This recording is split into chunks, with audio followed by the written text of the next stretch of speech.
Hello दोस्तों मैं आप सभी का अपने यूट्यूब चैनल में स्वागत करता हूं और आज की इस वीडियो में हम इंडियन पिनल कोड से डील करने वाला एक बहुत ही महत्वपूर्ण लैंडमार्क केस डिस्कस करेंगे जिसका नाम है आर वर्सेस गोविंदा। 1877 को केस डिसाइड किया गया था बॉम्बे हाई कोर्ट के जरिए।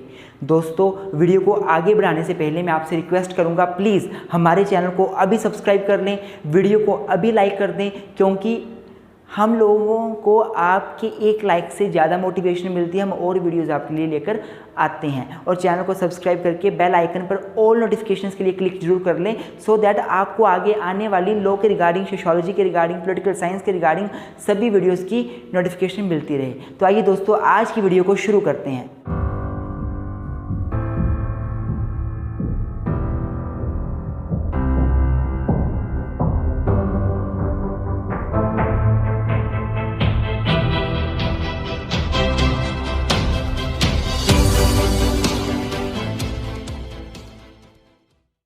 तो दोस्तों अगर मैं आर वर्सेस गोविंदा के केस की बात करूं तो ये केस इंडियन पिनल कोड के सेक्शन 300 एंड सेक्शन 299 से डील करता है।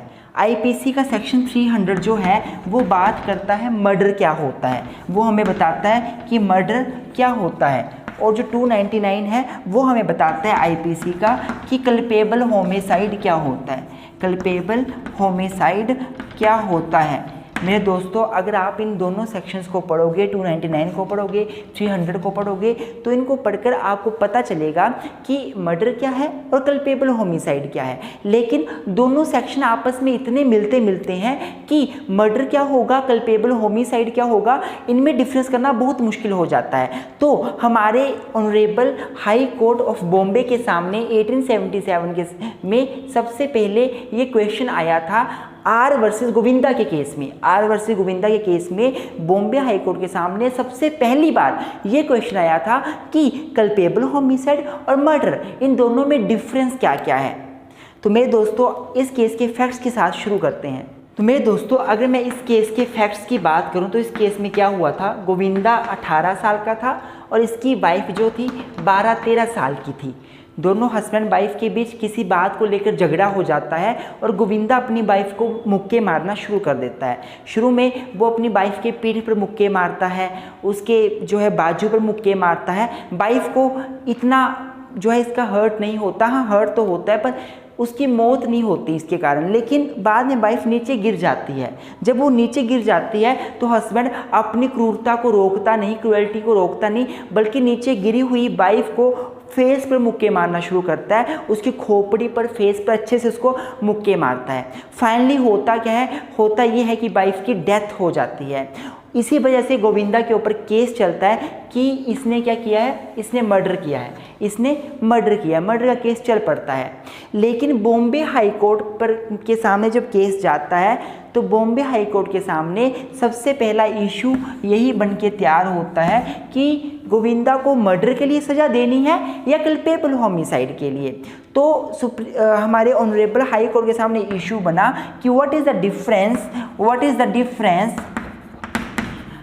The difference between murder and culpable homicide. मेरे दोस्तों मैं आपकी नॉलेज के लिए बता दूं कि मर्डर की जो सज़ा मिलती है, मर्डर जो कि सेक्शन 300 में डिफाइन किया गया है और 302 में जो इसकी सज़ा मिलती है वो ज़्यादा है, वो अधिक है। अगर मैं कल्पेबल होमिसाइड की बात करूं 299 में डिफाइन है, 304 में इसकी पनिशमेंट की बात की गई है, वो मर्डर से कम पनिशमेंट है। तो अगर किसी व्यक्ति का केस कल्पेबल होमिसाइड में पड़ जाता है तो उसको कम सज़ा मिलेगी। लेकिन उसी व्यक्ति का केस अगर मर्डर में पड़ जाता है, अगर वो मर्डर के लायबल हो जाता है तो सज़ा ज़्यादा हो सकती है। इसलिए जो एडवोकेट्स हैं वो कोशिश करते हैं कि एक व्यक्ति का जो केस है वो कल्पेबल होमिसाइड में पड़े और मर्डर के चार्जेस हटकर कल्पेबल होमिसाइड के चार्जेस उसके ऊपर लगे, वही प्रूव हो। तो इस केस में भी गोविंदा के ऊपर जो एडवोकेट थे वो कल्पेबल होमिसाइड का चार्ज लगवाना चाहते थे, मर्डर का नहीं। तो बॉम्बे हाई कोर्ट के सामने क्वेश्चन आया कि जो गोविंदा ने काम किया, वाइफ को मारा और वाइफ की हत्या हो गई, तो वो मर्डर में आएगा या कल्पेबल होमिसाइड में आएगा। क्योंकि मर्डर में भी हत्या होती है बंदे की, कल्पेबल होमिसाइड में भी पर्सन की डेथ होती है। तो अब आइए जजमेंट को डिस्कस करते हैं। तो अगर मैं इस केस की जजमेंट की बात करूं तो honourable high court of Bombay ने ये कहा कि गोविंदा लाइबल है कल्पेबल होमिसाइड के लिए, नहीं ना कि मर्डर के लिए। इस केस में हाई कोर्ट ने कल्पेबल होमिसाइड और मर्डर के बीच डिफरेंस दिया और बोला कि दोनों के बीच जो डिफरेंस है वो इंटेंशन को लेकर है, वो इंटेंशन टू कॉज डेथ को लेके है, कॉज डेथ।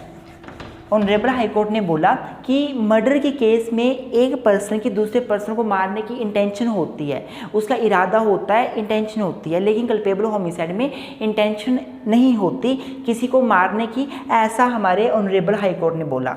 तो यही बेसिकली डिसीजन दिया गया था और यही कहा गया था कि मर्डर और कल्पेबल होमिसाइड में डिफरेंस जो है वो इंटेंशन टू कॉज डेथ को लेकर है। मर्डर में इंटेंशन टू कॉज डेथ होगी, कल्पेबल होमिसाइड में इंटेंशन टू कॉज डेथ नहीं होगी। और इसी को बेस मानते हुए गोविंदा को कल्पेबल होमिसाइड के लिए लायबल ठहराया गया था। मेरे दोस्तों, मैं आपके नॉलेज के लिए बता दूं कि अब इस केस को हम इंडिया में एप्लीकेबल नहीं मानते हैं। हमारे पास पुनैया वर्सेस आंध्र प्रदेश का केस है, उसको जिसमें डिफरेंस दिया गया था मर्डर और कल्पेबल होमिसाइड में के बीच बाय ऑनरेबल सुप्रीम कोर्ट के जरिए, हम उस जजमेंट को फॉलो करते हैं। और ये जो जजमेंट है हमारी, ये लैंडमार्क जजमेंट है, पहली जजमेंट थी, पहला केस है जिसमें 300 और 299 में डिफरेंस दिया गया था ऑनरेबल हाई कोर्ट के जरिए। लेकिन हाँ, ये जजमेंट अब इंडिया में एप्लीकेबल नहीं है, इसको नहीं फॉलो किया जाता, पर हाँ लैंडमार्क जजमेंट है। तो मेरे दोस्तों, आई होप आपको आज की वीडियो अच्छी लगी होगी। वीडियो पसंद आए तो लाइक जरूर करें, हमारे चैनल पर नए हो तो सब्सक्राइब करना ना भूलें। Thank you very much, keep supporting.